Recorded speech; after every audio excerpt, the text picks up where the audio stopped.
Hollywood spent decades trying to understand the friendship between Michael Jackson and Elizabeth Taylor. Tabloids called it strange. Critics called it publicity. The media called it everything except what it actually was. But here's what most people don't know. This wasn't just a friendship between two celebrities. This was a bond forged in isolation, trauma, and a level of fame that only two people on Earth could truly understand. There was one moment, one specific night in 1984, that changed everything between them. A moment that revealed why no one else in Hollywood could have filled the role Elizabeth Taylor played in Michael Jackson's life. And trust me, by the end of this video, you'll understand why this friendship was actually inevitable. Let's dive in. Let me paint the picture for you. In 1984, Michael Jackson was at the absolute peak of global fame. Thriller had sold over 40 million copies. He just won 8 Grammy Awards in a single night, a record that still stands. He was performing for sold-out stadiums across the planet. But here's where it gets interesting. At the exact same time, he was more isolated than he'd ever been in his life. The fame had become so massive, so all-consuming, that Michael couldn't leave his house without causing chaos. He couldn't go to a restaurant, couldn't walk down a street, couldn't live anything resembling a normal life. Now, here's the kicker. Elizabeth Taylor had been living that exact reality for over 30 years. She became a star at age 12 in National Velvet in 1944. By the time she was a teenager, she was already one of the most famous faces on the planet. She'd been married 8 times. She'd been hunted by paparazzi before the word paparazzi even existed. She understood something about fame that almost no one else could comprehend.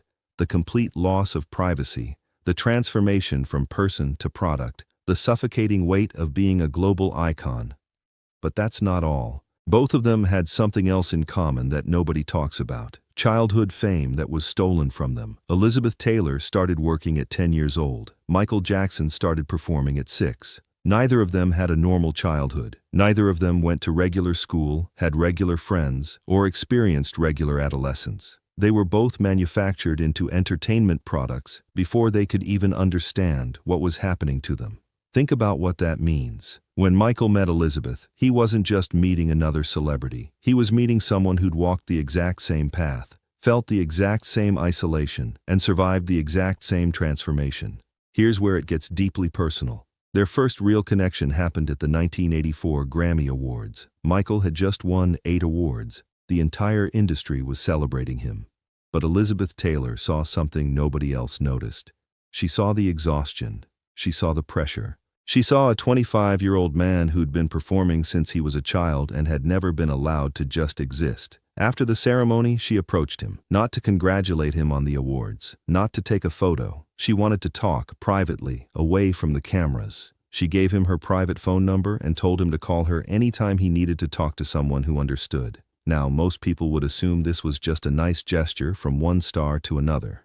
But here's the truth. Elizabeth Taylor didn't give her private number to just anyone. She was one of the most famous women in the world. She knew exactly what she was offering: a lifeline, a safe space, a connection to someone who'd survived what Michael was currently experiencing. And Michael called her. Not the next day, that same night. They talked for hours. Not about music, not about movies, about what it feels like to be trapped by fame. About the loneliness of being recognized everywhere, but truly known by almost no one. But wait, this is where the story takes a turn that most people completely misunderstand. The media immediately started spinning narratives. Some tabloids suggested it was romantic, others called it a publicity stunt. Industry insiders questioned why the biggest pop star in the world would be friends with an actress whose box office peak was decades behind her. None of them understood what was actually happening. This wasn't about career strategy. This wasn't about image management. This was about survival. Anyone who's worked in Hollywood knows that fame at this level creates a specific kind of isolation. You can be surrounded by thousands of people and still be completely alone because nobody around you can relate to your reality. Michael and Elizabeth didn't need to explain that to each other. They lived it. Here's exactly how that matters. After that first phone call, they became inseparable. Not in a public way, in a private, protected way.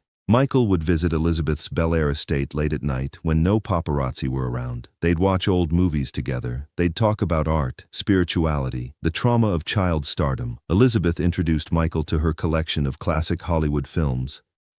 Michael played her unreleased music. But more importantly, they created a space where neither of them had to perform. Elizabeth didn't have to be the legendary beauty. Michael didn't have to be the king of pop. They could just be two people who understood each other's pain. Now here's something most people never knew. Elizabeth was one of the few adults Michael allowed into Neverland Ranch without any formality. She had her own suite, her own golf cart. She'd arrive unannounced, and Michael wouldn't just welcome her, he'd light up like a child seeing their favorite grandmother. They developed private rituals, Thursday afternoon tea parties where they'd gossip about old Hollywood. Late-night conversations in the movie theater, where Michael kept a collection of Elizabeth's classic films. She taught him about the studio system that had controlled her youth. He showed her the zoo he'd built as the childhood sanctuary he never had. Now, here's where it gets even better. In 1993, when the first allegations against Michael emerged, Hollywood turned its back on him overnight. Projects were canceled. Endorsements disappeared. Friends stopped calling. The industry that had celebrated him just years earlier suddenly treated him like he was radioactive. But Elizabeth Taylor did the exact opposite. She didn't issue a carefully worded statement through a publicist. She went on national television and defended him publicly. She called the accusations lies. She stood by him when almost everyone else walked away. Think about what that decision cost her. Elizabeth Taylor was a legendary figure with decades of goodwill in Hollywood.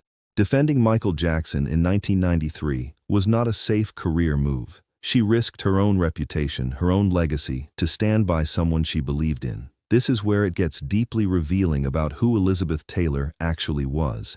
She'd spent her entire life being judged, criticized, and reduced to tabloid headlines. 8 marriages, public battles with addiction, health crises that played out in the press. She knew what it felt like to be vilified.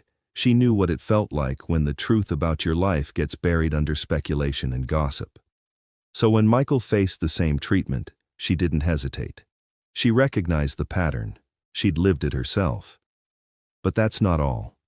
During the darkest period of Michael's life, Elizabeth was the one who encouraged him to get help. When the prescription drug dependency became dangerous, she intervened, not through the media, not through lawyers. She sat with him, privately, and shared her own story of addiction and recovery. She'd been through it herself, multiple times. She knew the signs, she knew the denial, and she knew how to get through it. Michael later credited Elizabeth with saving his life during that period, not metaphorically, literally. She got him into rehabilitation. She visited him during treatment. She was there when he came out. Let me break down exactly why no one else in Hollywood could have played this role in Michael's life. They could never have the shared experience of child stardom. Elizabeth understood what it meant to have your childhood commodified and sold. They could never have the same level of fame. Most celebrities are famous. Michael and Elizabeth were global icons on a level that transcends normal celebrity. They could never have the history of being destroyed by tabloids. Both of them had been chewed up and spit out by media narratives multiple times. They could never have the survival instinct. Elizabeth had been counted out, written off, and declared finished multiple times. She always came back. They could never have the willingness to risk everything. Standing by Michael in 1993 required courage that most people in Hollywood simply don't have. They could never have the lived experience of recovery. Elizabeth had fought her own battles with addiction and won. She knew the path, and they could never have the ability to see past the persona. Elizabeth knew Michael the person, not Michael the product. She'd been a product herself for 50 years. Here's exactly how to think about it. Most friendships in Hollywood are transactional. They're about what you can do for each other's careers. This friendship was therapeutic. It was about what they could do for each other's survival. Michael didn't just admire Elizabeth Taylor, the actress. He needed Elizabeth Taylor, the survivor. And Elizabeth didn't just enjoy Michael Jackson, the entertainer. She recognized Michael Jackson, the isolated child star who never got to grow up normally. Now, here's where the story gets even more powerful. In 1997, Michael asked Elizabeth to be his son, Prince's godmother. Think about what that means. Michael Jackson, one of the most protective fathers in celebrity history, chose Elizabeth Taylor to be the person who would look after his children if something happened to him. This wasn't just about friendship anymore. This was about family. This was about trust at the deepest possible level. Elizabeth accepted immediately. She took the role seriously. She was present at birthdays, holidays, and family gatherings.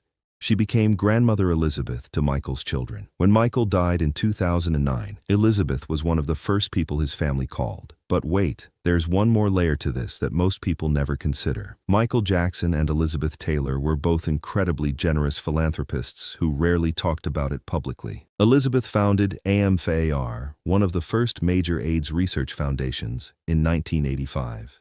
She raised hundreds of millions of dollars for HIV/AIDS research when the disease was still heavily stigmatized.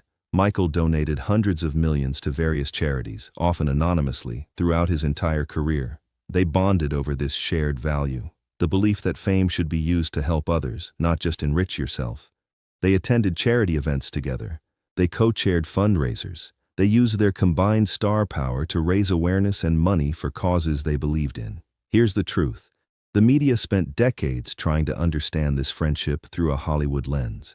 They looked for the angle, the transaction, the publicity strategy. But this friendship was never about Hollywood. It was about two people who'd been swallowed by fame before they could even understand what fame meant, finding each other and creating a safe space where they could just be human. Elizabeth Taylor once said something that really stuck with people who knew them both. She said Michael had the heart of a child in the best possible way. He was curious, creative, and saw magic in the world that most adults had forgotten how to see. She said being around him reminded her of what it felt like to experience joy before the world complicated everything. Think about what that reveals. Elizabeth Taylor was 52 years old when she first became close with Michael. She'd lived multiple lifetimes worth of experiences. She'd been married to some of the most famous men in the world. She'd won Academy Awards. She'd survived scandals that would have ended other careers. But Michael made her feel something she'd lost decades earlier.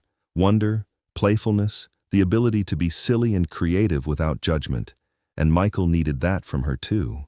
He needed someone who'd been through hell and came out the other side still capable of love, still capable of trust, still capable of fighting for what mattered. When Elizabeth Taylor died in 2011, just 2 years after Michael, the world lost the last person who truly understood what it meant to be Michael Jackson. She'd been his protector, his defender, his friend, and his family. She'd stood by him when the world turned against him. She'd saved his life when addiction threatened to take it. She'd loved his children like they were her own grandchildren. This wasn't just a celebrity friendship. This was a lifeline between two people who'd survived fame that would have destroyed almost anyone else. So there you have it. The real reason Michael Jackson and Elizabeth Taylor's friendship worked when Hollywood never understood it. It wasn't about career strategy or publicity. It was about two child stars who'd been turned into global icons before they could consent to it, finding each other and creating a space where they could finally just exist as people. This friendship wasn't built on red carpets or photo opportunities. It was built in private phone calls at midnight, in quiet conversations about trauma and survival, in the simple act of being seen and understood by someone who'd walked the exact same impossible path. The world saw two megastars. They saw each other as two people who'd survived the unsurvivable and refused to let fame destroy them completely. So, there you have it. The real reason Hollywood never understood the friendship between Michael Jackson and Elizabeth Taylor. If you enjoyed this video, make sure to like and subscribe for more content like this. Thanks for watching, and I'll see you in the next one.